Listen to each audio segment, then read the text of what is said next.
Hello all, welcome back to one more mini vlog.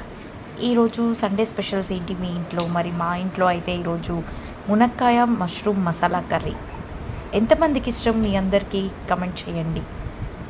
First నీట్గా wash చేసుకుని టబ్లో వేసుకున్నాక మసాలా రెడీ అయిపోయింది. మసాలాని లో ఫ్లేమ్లో బాగా కుక్ చేసుకోవాలి.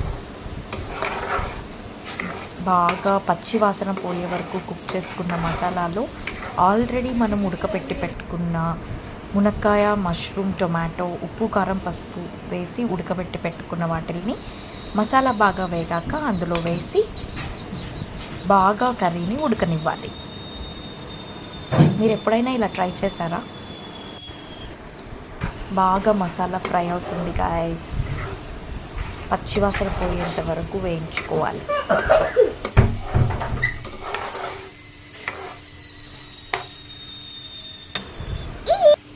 ఇలా బాగా మసాలాని లో ఫ్లేమ్లో అయితే కొంచెం అప్పుడప్పుడు కలబెట్టుకోవాలి.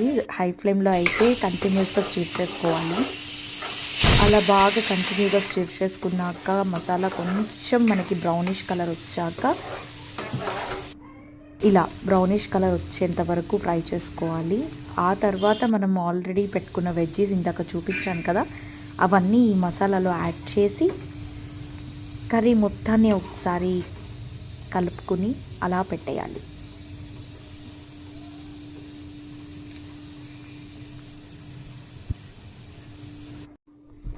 ఇంకా కర్రీ లాస్ట్లో మనం అలా కొంచెం కొత్తిమీర యాడ్ చేసుకుని వేడి వేడి అన్నంతో సర్వ్ చేసుకొని తినేయడమే. Bye guys.